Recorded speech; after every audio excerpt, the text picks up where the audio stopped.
Hello everyone, it's Seth, probably better known as Saffron Olive, and it's time for another Instant Deck Tech. Today we are heading to Modern to check out a super sweet Abzan list. This is Abzan Toughness, as played by Brian Graff to a top 8 finish at a recent SCG Modern IQ, so congrats to Brian on his finish with the deck. A quick reminder before we break it all down: if you enjoy this deck and want to see it made into videos, take a minute, click the like button, the subscribe button, leave a comment, anything you can do to support your deck, because whichever deck is most popular gets a shot at being made into videos next week.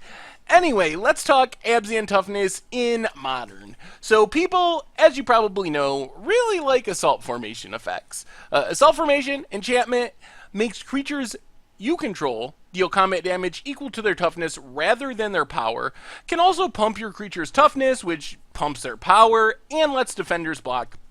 Well, in Modern, you get the original and much more powerful Assault Formation in Doran the Siege Shower, a 3-mana 0/5 that has an ability that makes every creature assign combat damage equal to its toughness rather than its power. So even though it technically has 0 power, it actually attacks or blocks, it deals 5 damage, which is a ton for a 3-mana card. So it's pretty far above the curve, and it Assault Formation's everything, which means you have a lot more effects of Assault Formation. One of the problems with Assault Formation decks is you want to play creatures that have really high toughness, which means they normally don't have very much power, and if you don't draw an Assault Formation, your deck just does nothing. You're playing all these 0/4s, and you can never win. Well, in Modern, you get many more Assault Formation effects. So not only do you get Assault Formation and Doran, so that's 6 right there, you also get 4 Treefolk Harbingers and 2 Chords of Calling to find your Dorans, so you're almost always going to have an Assault Formation effect on the battlefield when you're playing Modern Abzan Toughness. Treefolk Harbinger is actually pretty sweet. It's a 1-mana 0/3, lets you tutor for a Treefolk or a Forest, put it on top of your deck. Plus, since you're going to be tutoring most of the time for Doran, when you play Doran the next turn, most likely, it all of a sudden becomes a 3/3 for 1 mana, since it's dealing power equal to its toughness. Chord, just a tutor, finds your Doran, finds whatever else you need. So what high toughness creatures are you playing? Well, first off, for Spellskites, Spellskite is super good in Modern, even as a 0/4 that can't really attack. So imagine how good it is when it's a 4/4 for 2 mana that still has the Spellskite ability. Nyx-Fleece Ram, just a 5/5 for 1 in a white, and it gains you life on your upkeep.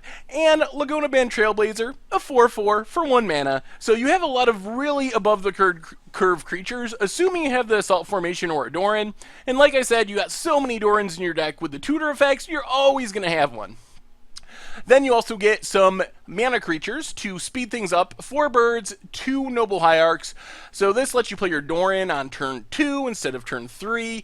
Just kind of speeds up the deck in general. Plus, remember, they're dealing damage equal to their toughness, so technically birds can attack for damage, which makes it a little better. Then, the key super spicy card for the deck, Tower Defense. 2 mana, instant, creatures you control get +0/+5 and gain reach until end of turn. So this card seems super harmless because it doesn't increase power, but when you're dealing damage equal to your toughness, this is like the craziest overrun effect of all time. It's giving your entire team, every single creature, +5 damage until end of turn. It's going to close out so many games so quickly. Like, I can imagine if you can go like turn 1 mana creature, turn 2 Doran, turn 3 Spellskite, another mana creature, turn 4 you attack, Tower Defense, game over. You're dealing like 20-30 damage on the spot. It is just so absurd in this deck. So Tower Defense is super exciting. The rest of the deck, you got some Ajani Caller of Prides, lets you fly and double strike your creatures over your opponent's blockers. And then Lingering Souls, just a strong card in general, very good against control. Removal-wise, you get 3 Path to Exiles, 2 Abrupt Decays. In the mana base, you got some fetch lands, and then some fetchable lands. Murmuring Bosk, a fetchable tri-land, essentially, but you gotta reveal a Treefolk if you want to come into play untapped. Overgrown Tomb, Temple Garden. Then a couple Razorverge that get some basics. In the sideboard, you get all the awesome white sideboard cards, Ley Lines to protect your hands, Beat Burn, Stony Silence, Kataki against Affinity, Rest in Peace against graveyard decks. You also get Nameless Inversion, which is cool tech. It is a tribal instant shapeshifter, so it's all creature types, which means if you really need a removal spell, you can tutor up your Nameless Inversion with your Treefolk Harbinger, and then a single Maelstrom Pulse, wrapping things up, 2 Grafdigger's Cage against Nahiri, other graveyard decks, and some Thought Seizes to attack your opponent's hand. Anyway, that is Abzan Toughness. Deck looks super spicy, especially that tower defense, so sweet. Anyway, thank you very much for watching. I hope you enjoyed today's Instant Deck Tech, and I will talk to you soon.